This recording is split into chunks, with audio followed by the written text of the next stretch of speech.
pagi, salam kasih dalam Kristus Yesus, sahabat renungan harian Toraja, Rehat, Kamis tanggal 13 Agustus 2026. Kita mengucap syukur kepada Tuhan atas penyertaannya, dan sebelum kita masuk dalam Rehat hari ini, mari kita minta kekuatan di dalam Tuhan.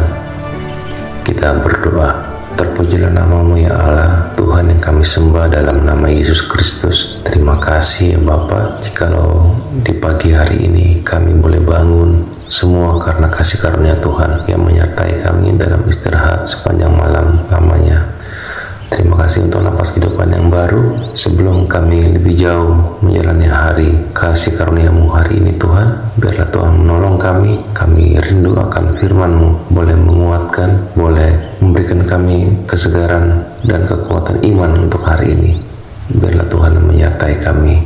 Terima kasih Tuhan, kami sambut firman-Mu dengan pengucapan syukur. Haleluya, amin. Sahabat Rehat yang terkasih, Rehat hari ini terambil dari Lukas pasal 12 ayat 41 sampai ayat ke-48. Lembaga Alkitab memberikan judul kewaspadaan. Kata Petrus, "Tuhan, kepada kamikah Engkau tujukan perumpamaan itu, atau kepada semua orang juga?" Jawab Tuhan, "Jadi siapakah yang pengurus rumah yang setia dan bijaksana, yang akan diangkat oleh tuannya menjadi kepala atas semua hambanya, untuk memberikan mereka jatah makanan pada waktunya? Berbahagialah hamba yang didapati tuannya melakukan tugasnya itu ketika tuannya itu datang. Sesungguhnya aku berkata kepadamu, tuannya itu akan memberi dia wewenang atas segala miliknya. Namun apabila hamba itu berkata di dalam hatinya, Tuanku tidak datang-datang, lalu ia mulai memukul hamba-hamba laki-laki dan hamba-hamba perempuan, dan makan, minum, dan mabuk, maka tuan hamba itu akan datang pada hari yang tidak disangkanya, dan pada satu yang tidak diketahuinya, dan akan memenggal dia dan membuat dia senasib dengan orang-orang yang tidak setia. Adapun hamba yang tahu akan kehendak tuannya, tetapi yang tidak mengadakan persiapan atau tidak berbuat sesuai dengan kehendak tuannya, ia akan menerima banyak pukulan. Namun hamba yang tidak tahu dan melakukan apa yang pantas mendatangkan pukulan akan menerima sedikit pukulan. Setiap orang yang kepadanya banyak diberi akan banyak dituntut dari dirinya, dan kepada siapa yang banyak dipercayakan akan lebih banyak lagi dituntut dari dirinya. Amin.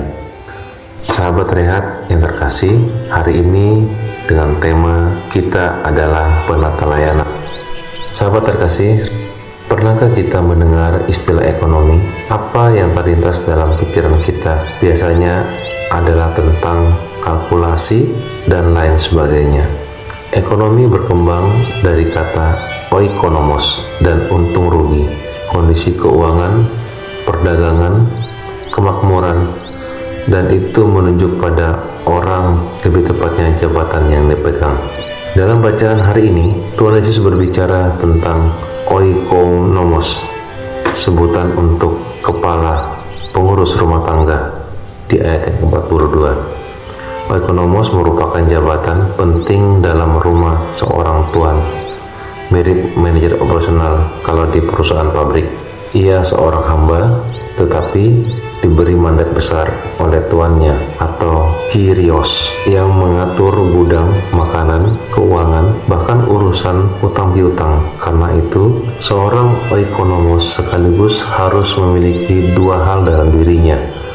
Dia harus pistos atau setia, dan pronimos atau bijaksana. Setia berarti dapat dipercaya, bijaksana berarti mampu mengganti keputusan dengan tepat. Mengapa? Karena posisinya sangat rentan untuk disalahgunakan. Kuasanya nyata, tetapi tetap di bawah otoritas tuannya. Ketika Petrus bertanya dalam ayat 21, Yesus menegaskan bahwa ajaran ini tertuju kepada sikap orang percaya dalam menanti penggenapan kerajaan Allah. Siapakah oikonomos pada hari ini? Tidak lain adalah gereja. Siapa ke gereja? Ya, kita yang karena pengakuan iman kepada Kristus dipersatukan ke dalam satu persekutuan. Ingat lagu sekolah minggu, gereja adalah orangnya. Karena itu, semua adalah oikonomos. Kita dipanggil mengelola anugerah Allah bagi kemuliaannya. Maka kita diajak untuk menjalani tanggung jawab tersebut dengan memperhatikan dua hal penting, yakni setia dan bijaksana, pistos dan pronimos. Sebab Sang Tuhan pasti datang dan Ia mencari pengurus yang dapat dipercaya. Amin. Mari kita berdoa.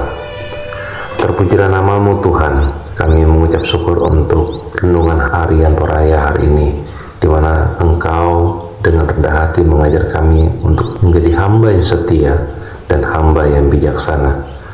Tuhan, berikan kami kelembutan Tuhan, berikan kami keterbukaan menjalani hari ini dengan penuh rasa syukur. Apapun yang kami hadapi Tuhan, pergumulan apapun yang kami jalani, kami percaya bahwa Engkau adalah Allah yang setia dan Engkau adalah Allah yang bijaksana, yang memberikan kami tuntunan kasih-Mu. Kami boleh meneladani kasih-Mu dan kami boleh mewujud nyatakan dalam kehidupan kami hari lepas hari. Sertai hari ini Tuhan, dimanapun semua jemaat-Mu berada, dalam berbagai pergumulan, pendidikan anak-anak, pekerjaan, usaha, apapun yang dikerjakan, yang digumulkan hari ini, kami percaya bahwa Tuhan menyertainya. Tuhan memberkati langkah kami, keluar masuk dari pintu rumah kami.